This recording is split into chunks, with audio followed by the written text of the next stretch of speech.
Da, you will all bow before the Soviet Empire. What's up, everybody, and welcome back to the Wizard's Chest. I am Kyle, and today we are going to be doing a review of Marvel's Omega Red by popular demand. But fear not, if he gets out of hand, I have his greatest foe. Ice! If you know anything about Omega Red, you know the one way to beat him is to freeze his ass. Alright, so before we take him out and get our grubby little hands on him, let's take a look at the packaging and see how beautiful he looks inside a plastic bubble. So, as you can see, you got the classic window design, open window, you got the X-Men symbol on top, covered in red, you got the Sauron leg in there, you got a nice little promotional shot of Omega Red. There's everybody else you get in the series. And this is the Sauron Build-A-Figure. And there's another promotional shot. Alrighty, let's take him out and see what he looks like. Previously on X-Men.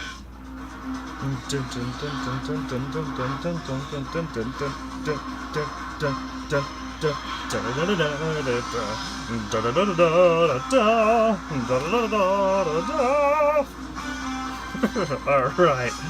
Here he is out of the package looking all sorts of good. Hell yeah! Ha! Alright, sorry, I'm just so excited. Okay, after playing with this guy for a little bit before I turn on the camera, holy shnikes, this thing is impressive.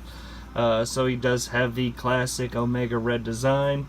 The one thing that I will say that is my only nitpick on this is I wish the Omega sign and his headband was painted white, but I can easily fix that with a quick brush of the paint from Citadel.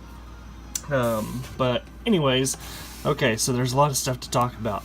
Well, at least to me.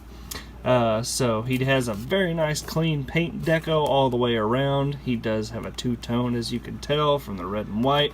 And there's obviously some silver and some his blonde hair and everything, but definitely very clean. I was expecting to see some rub of the red on the white, but actually it's not anywhere. I haven't seen any of the white on the red either. But got a very nice angry looking face, as you can see, and inside the cheeks, if you can tell, and the robotic right here is some very, very nice painted metallic detail going into his face. He's got a mean furrowed brow. Looks like he's got some dark blue circles around those eyes. He's sleepy. Maybe that's why he's so angry. And then he's got a little red dot for his iris, followed by a bright yellow for his eyebrows. He's got that strong chin. Very nice sculpt in the face and the hair. He's got a little ponytail back here, which is not flexible, so be careful of that you don't mess with it too much. Let's see, he does have the Omega signs on his little guard there, on his wrist. And over here, he has a closed fist and an open palm. Let's see, as far as the articulation goes, his head can look left, can look right. The hair, actually, is a softer plastic. But I was surprised at how well he can look up. That's pretty good for all that hair. And then he can look down really well, so not bad at all. As far as the shoulders go, he is hindered a little bit because he's so big and muscular, and then he's got those guarded pads up top, but he can get up about that far.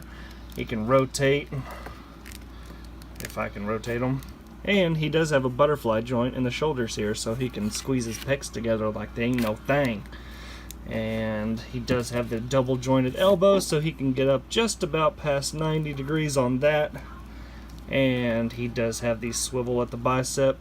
He does have the swivel and a hinge at the wrist, but because of the guards right here, he can't really move his left hand.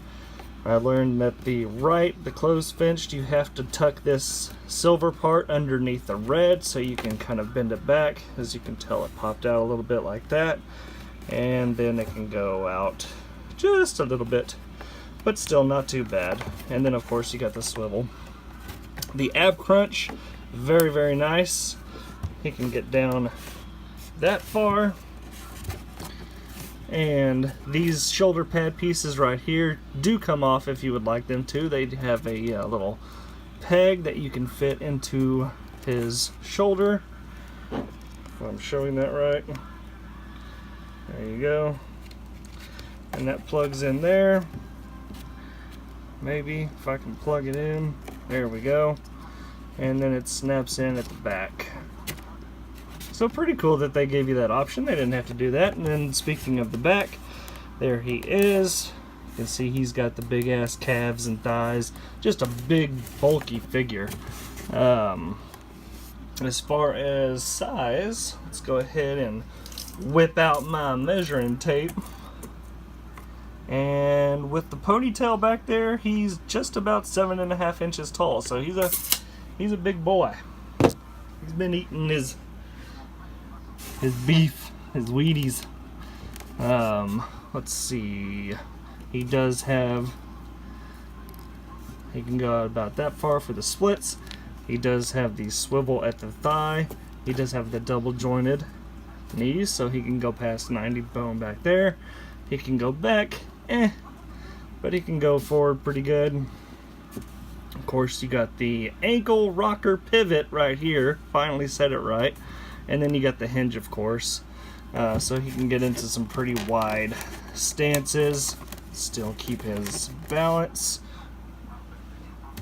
And then one of the coolest features, doesn't come with any extra heads or any extra hands, but he does come with these interchangeable tentacles that he has. And I really like the way that they incorporated the tentacles this time, because that last figure that they issued, didn't really like it. It didn't fit the cartoon that I was used to. But these just pull right out and slot right in. Very, very good looking figure. I love the sculpt, love the articulation on this. He's going to stand out on your shelf for sure. Got him for 25 bucks. He was Big Bad Toy Store. I got the entire wave, so I think it came out to $144 or something like that. But of course, with all those figures that you get, it was about like 21 bucks a figure, so not too bad at all. But other than that, let me go ahead and show a side-by-side comparison to Deadpool that I got. Hopefully you've already seen this review.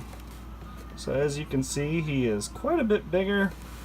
And also these tentacles that I mentioned earlier are very, very soft, rubbery plastic that you can use to wrap around other figures.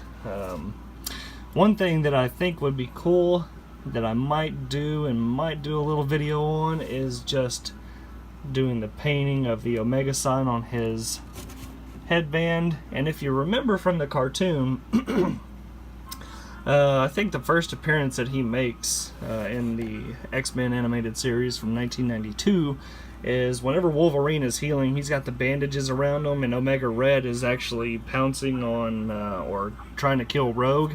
And Wolverine comes over and pounces on him, and he slashes at him, and he's like, "Oh, you must have forgotten about my armored suit," or something like that. But it's like a glowing blue streak of where Wolverine hit him with his claws. So I thought that would be pretty cool to kind of have a nod to the cartoon back there. But man, what a great figure. I was really impressed with that. So yeah, if you like this, definitely hit the like button and share if you would like. Also, if you're not a subscriber, please hit that subscribe button. I really appreciate it. Everybody have an awesome week ahead of them, and I'll talk to y'all later. Bye-bye.